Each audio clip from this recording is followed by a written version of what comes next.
Hello everyone. Now we are going to see Diffie-Hellman key exchange algorithm under the concept of network security. And this is Dr. N. Kalaiselvi, Assistant Professor, Department of Information Technology, Fatima College, Autonomous, Madurai. The common problem in the symmetric key encryption algorithm is to exchange the symmetric key between the communicators A and B in the public channel.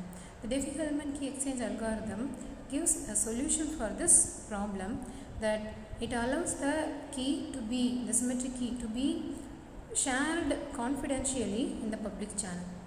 In practice, the shared encryption key relies on complex mathematical concepts like modular exponentiation, primitive roots and discrete logarithm problems. And this Diffie-Hellman algorithm involves no much complex mathematics, and it involves larger prime numbers. A difficult one-way problem, that is in real world, an operation can be performed easily, but it is hard to undo, like ringing a bell but not unring one, squeezing out of the toothpaste from the tube, but it is hard to put back in.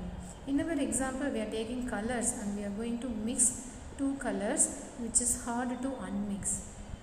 Here we are taking Alice and Bob as the communicators A and B, and E is the Eve who is listening A and B, the communication between A and B, as an intermediate in the public channel. Now A and B are taking publicly known or publicly agreed color, and this is visualized by E.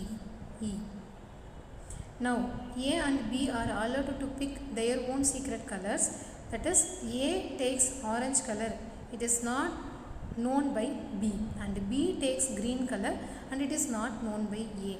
That is, so Eve also cannot know their corresponding secret colors. And now they are adding their secret colors to the shared color. Here orange is mixed with yellow and the green is mixed with yellow, and he is having the publicly known color yellow. Now A has a new color and B has a new color, and they are now sharing their new color in the public channel, which is available to Eve. Now Eve has the three colors. The first one, the common publicly agreed color yellow, and then the new mixture of A, and then the new mixture of B. Each combines the shared color from the other with their own secret color. Now, how is that Alice and Bob's final mixture are identical? That is, final mixture means after receiving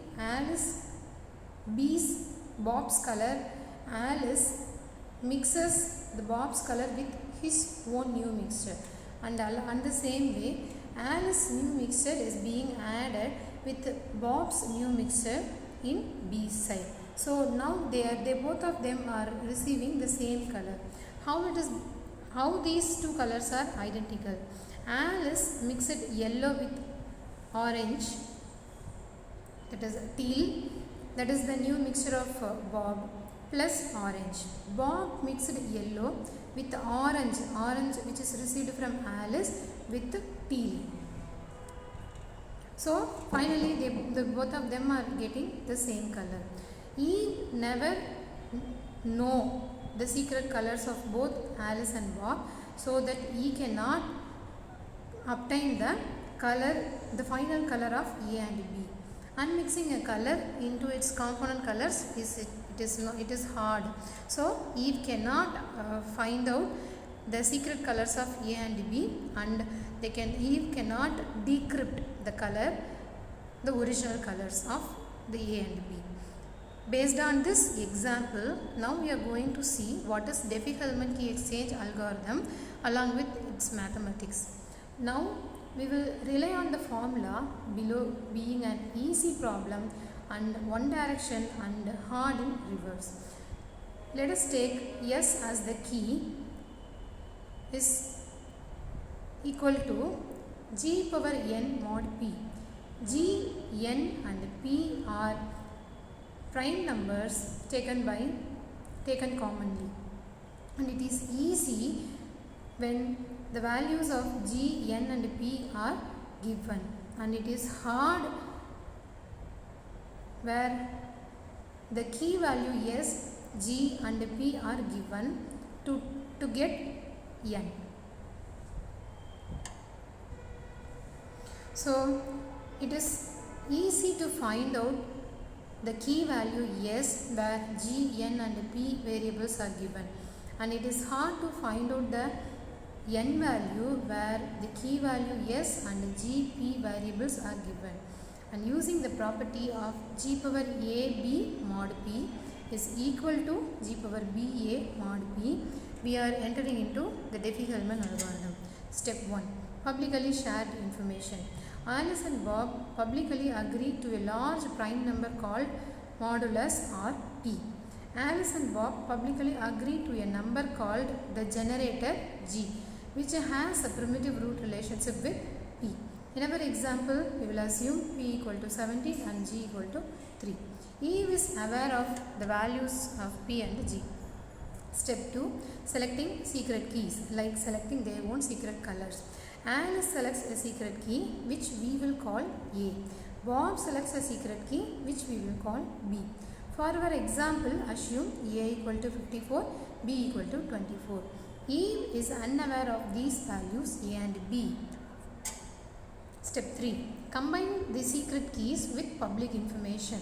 Alice combines her secret key of A with the public information to compute key A. A equal to G power A mod P. That is, in our case, A equal to 3 power 54 mod 17. Then A is 15. And step 3. Combine secret key with public information. Bob combines his secret key of B with the public information to compute B. That is, combining new mixture of A with yellow in B side.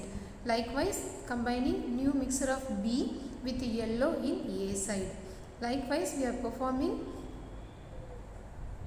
combining of secret key with the secret values. Now, B equal to G power B mod P, that is 3 power 54 mod 17. Now, B equal to 16.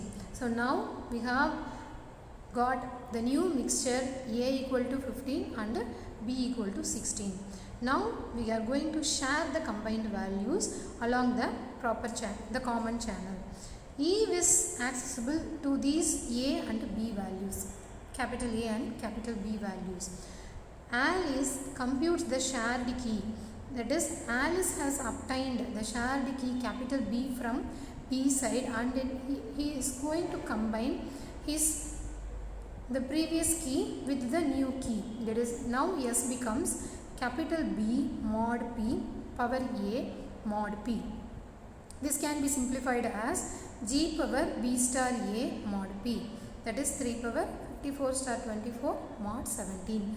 S becomes 1. The same way, Bob computes the shared key. He has received capital A from A side, and he is going to combine this value to find out the shared key. So now capital S becomes A mod P whole power of A mod P.